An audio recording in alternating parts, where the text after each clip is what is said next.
माती, पंख आणि आकाश हे जे आत्मचरित्र आपल्याला अभ्यासक्रमाला लावलेलं आहे, अभ्यास पत्रिका क्रमांक 5.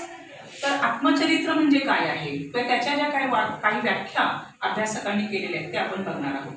जेव्हा आपण वाङ्मयाचा विचार करतो किंवा साहित्याचा विचार करतो त्याच्यामध्ये वेगवेगळे प्रकार आहेत. कथा आहे, कविता आहे, नाटक आहे, चरित्र आहे, आत्मचरित्र आहे, प्रवास वर्णन आहे.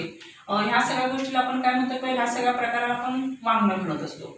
तर आत्मचरित्र हा सुद्धा वाङ्मयाचा प्रकार आहे का तर आहे, ते आपल्याला सगळ्यांना माहित आहे. तर आत्मचरित्र म्हणजे काय, चरित्र म्हणजे काय, चरित्र आणि आत्मचरित्रामध्ये काय फरक आहे. चरित्र म्हणजे आपण इतर अन्य लोकांविषयी आपण त्यांची माहिती जाणून घेतो, त्यांचा इतिहास जाणून घेतो, त्यांचं जगणं जाणून घेतो आणि त्यांच्याविषयी आपण लिहितो, त्याला आपण काय म्हणतो चरित्र म्हणतो. मग आत्मचरित्र म्हणजे काय, आत्म म्हणजे स्वतः आपलं. त्यामुळे आत्मचरित्र म्हणजे आपण आपलं जगलेलं आयुष्य असेल, जीवन असेल, ते कशा पद्धतीने आपण जगलो, भोगलो, की आपल्या जीवनामध्ये आलेले संघर्ष, सुखदुःखाचे क्षण, हे सगळं की आपले कौटुंबिक नातेसंबंध, समाजाशी आपले असलेले संबंध, ह्या सगळ्याचं चित्रण आपण आपल्या जीवनात घडलेल्या घडामोडींवर आपण जेव्हा भाष्य करतो किंवा लिहितो त्याला आपण काय म्हणतो आत्मचरित्र म्हणतो. तर आत्मचरित्राच्या काही व्याख्या आपण आज बघणार आहोत. काही अभ्यासकांनी त्या व्याख्या आपल्याला सांगितलेल्या पाहायला मिळतात. तर बहुतेक माणसांना आपण कसे घडलेलो आहोत, जीवनातील सुख दुःखांना कशा आपण सामोरे गेलेलो आहोत, जीवनाच्या या टप्प्यापर्यंत आपण कसे आलेलो आहोत हे सांगण्याची तीव्र इच्छा असते. आता आपण बघितले की मराठी साहित्यामध्ये अनेक आत्मचरित्र प्रसिद्ध असतील पाहायला मिळतात. म्हणजे हंसा वाडकर यांचं सांगते ऐका नावाचं आत्मचरित्र असेल किंवा लक्ष्मीबाई भाऊराव लक्ष्मीबाई टिळकांचं आपल्याला स्मृतिचित्रासारखं आत्मकथन असेल किंवा पु ल देशपांडेंच्या पत्नी सुनीताबाई देशपांडे यांचा आहेत मनोरतरी किंवा मला उद्ध्वस्त व्हायचं म्हणजे दलित आत्मकथनांचा आपण विचार करतो तेव्हा मल्लिका अमर शेख यांचं मला उद्ध्वस्त व्हायचं असेल किंवा त्याचबरोबर जिना आमचं बेबीताई कांबळेंचं, अशी अनेक आत्मचरित्र प्रसिद्ध असलेली पाहायला मिळतात. म्हणजे महिलांची आत्मचरित्रांची मी तुम्हाला नाव सांगितले. त्याचबरोबर अनेक पुरुष लेखकांनी सुद्धा आत्मचरित्र लिहिलेली पाहायला मिळतात. महात्मा गांधीजींचं तर आपल्याला माझे सत्याचे प्रयोग हे तर आत्मकथन आपल्याला सगळ्यांना माहिती आहे, का आत्मचरित्र आपल्याला सगळ्यांना माहिती आहे. तर अशी ही आत्मचरित्र आपण कसे जगलो हे सांगण्याची इच्छा किंवा आपण इथपर्यंत कसे आलेलो आहोत, आपल्या जीवनामध्ये झालेल्या काही संघर्षाच्या किंवा काही सुखदुःखाच्या काही गोष्टी असतील तर इतरांपर्यंत जाऊन पोहोचल्या पाहिजे किंवा आपलं आयुष्य आपलं जीवन सुद्धा इतरांना कसं प्रेरणादायी होऊ शकतं त्यामुळे सुद्धा काही आत्मचरित्रकार आपलं स्वतःचं आत्मचरित्र किंवा आत्मकथन लिहिताना पाहायला मिळतात. तर मराठी साहित्यामध्ये आत्मचरित्र किंवा आत्मकथन किंवा स्वकथन प्रचंड प्रमाणामध्ये आणि कसदार सकस अशी आत्मचरित्र असलेली आपल्याला पाहायला मिळतात. तर आत्मचरित्र म्हणजे काय त्याच्या त्या व्याख्या आपण थोडक्यात बघणार आहोत. तर आत्मचरित्राची पहिली व्याख्या आपण बघत असताना आपल्या जीवनविषयक अनुभवांचे व त्या अनुभवाच्या अनुषंगाने आपल्या व्यक्तिमत्वामध्ये किंवा स्वतः लेखकाने लेखन रूपाने घडवलेले जे दर्शन म्हणजे आत्मचरित्र. अशी आत्मचरित्राची व्याख्या प्राध्यापक राग जाधव यांनी मराठी विश्वकोशाच्या 2ऱ्या खंडात दिलेली आहे. बघा, फार महत्वाची व्याख्या आहे.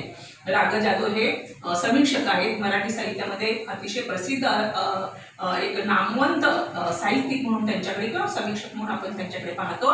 तर आपल्या जीवनविषयक अनुभवांचे व तज्ञरूप किंवा तद अनुषंगाने आपल्या व्यक्तिमत्वाचे स्वतः लेखकाने लेखन रूपाने घडवलेले दर्शन म्हणजे आत्मचरित्र. म्हणजे स्वतःचं आपले आयुष्य, आपले अनुभव स्वतःच्या लेखणीतून त्यांनी उतरवलेले आहे, त्याला आपण काय म्हणतो आत्मचरित्र म्हणतो. आणखी एक दुसरी आपण व्याख्या बघणार आहोत. द वी कुलकर्णी यांचं सुद्धा मराठी साहित्यामध्ये एक दर्जेदार किंवा एक अभ्यासू व्यक्तिमत्व किंवा समीक्षक म्हणून त्यांचाही बाळगोळा असलेला आपल्याला पाहायला मिळतो किंवा ते सुद्धा प्रसिद्ध असलेले पाहायला मिळतात. तर द वी कुलकर्णी काय म्हणतात बघा, आत्मचरित्र म्हणजे घडलेल्या आयुष्याची ती केवळ नोंद किंवा प्रतिकृती नसते. बघा, फार महत्वाचं ही व्याख्या आहे. बघा, आत्मचरित्र म्हणजे घडलेल्या आयुष्याची ती केवळ नोंद किंवा प्रतिकृती नसते, तर घडलेल्या आयुष्याचा तो आस्वाद असतो. म्हणजे आपण जे जगलो भोगलो म्हणजे बालपणापासून जोपर्यंत त्यांनी आत्मचरित्र लिहायला घेतलेला आहे तो सगळा काळ त्यांनी त्याच्यामध्ये मांडलेला असतो. त्या लेखकाने किंवा त्या आत्मचरित्रकाराने म्हणजे त्या आपण घडलेल्या आयुष्याचा तो आस्वाद घेतलेला असतो, तो लेखन रूपाने त्या साहित्यिकाने किंवा आत्मचरित्रकाराने मांडलेला असतो. त्याच्यानंतर तिसरी एक व्याख्या आपण बघणार आहोत. सदाकरानी हे सुद्धा एक उत्तम समीक्षक असलेले पाहायला मिळतात, अभ्यासक असलेले आपल्याला पाहायला मिळतात. यांनी केलेल्या व्याख्यानुसार ते काय म्हणतात बघा, स्वतःच्या जीवनाचे दूरस्थपणे सिंहावलोकन वृत्तीने केलेले अवलोकन आणि त्याविषयीचे प्रांजळ निवेदन म्हणजे आत्मचरित्र. म्हणजे आता आत्मचरित्रामध्ये आपल्या जीवनामध्ये असलेले सगळे प्रसंग सांगायचे असतात. म्हणजे समजा आपला किंवा आपला जो स्वभाव आहे त्याविषयी सुद्धा आपण व्यक्त व्हायचं असतं.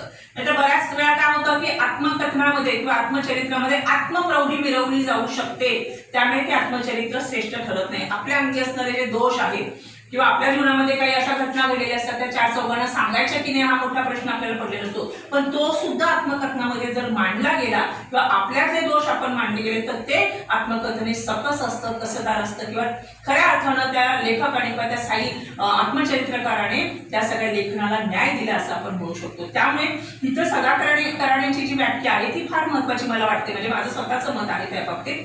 स्वतःच्या जीवनाचे दूरस्थपणे सिंहावलोकन वृत्तीने केलेले अवलोकन आणि त्याविषयीचे प्रांजळ निवेदन म्हणजे आत्मचरित्र. ते स्वतःचं आयुष्य आहे तसं मांडायचं. सिंहावलोकन म्हणजे सिंह जसा चालत असताना मागे वळून बघत असतो तसा आपला सगळा भूतकाळ आपण पाहायचा आणि तो मांडायचा असतो. म्हणजे सिंहावलोकन शब्दाचा अर्थ तसा आहे. तर जे काही आहे मी जे भोगलो जगलो, माझ्यामुळे कुणाला त्रास झाला असेल किंवा मी माझ्या स्वभावामुळे कुणाची मनं दुखवली असतील किंवा माझ्या हातून काही चुका घडल्या असतील त्या सुद्धा त्याच्यात मांडल्या. म्हणजे प्रांजळ असं ते निवेदन असतं. आत्मचरित्र म्हणजे लेखकाची त्या चरित्रकाराची जणू काही कबुलीच असते किंवा तिथं तो व्यक्तच होत असतो किंवा तिथं त्याने आपल्या जीवनाचा सगळा आरसा समाजासमोर ठेवलेला असतो. आणि त्याच्यानंतर चौथी व्याख्या आहे आत्मचरित्रासाठी इंग्रजीत वापरल्या जाणाऱ्या ऑटोबायोग्राफी या इंग्रजी शब्दाचा अर्थही स्वतःच्या जीवनाचा काढलेला आलेख.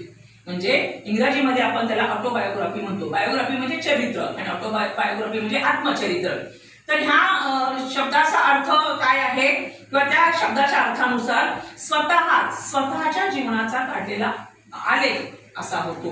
म्हणजे ह्या ज्या व्याख्या आपण आता बघितलेल्या त्या व्याख्यांवरून आपल्याला लक्षात येतं की आपलं स्वतःचं जे जीवन आहे, आपण भोगलेले जे जीवनातील प्रसंग आहे, अनुभव आहे, ते अनुभव प्रांजळपणाने कुठेही लपून न ठेवता आहे ती आपलं जगणं, आपले अनुभव प्रसंग जे आपण आहे तसं समाजासमोर ठेवणं म्हणजे त्याला आपण काय म्हणतो आत्मचरित्र म्हणत असतो. तुमच्या लक्षामध्ये आले असेल आत्मचरित्र म्हणजे काय. तर आपण इथं थांबूया. धन्यवाद.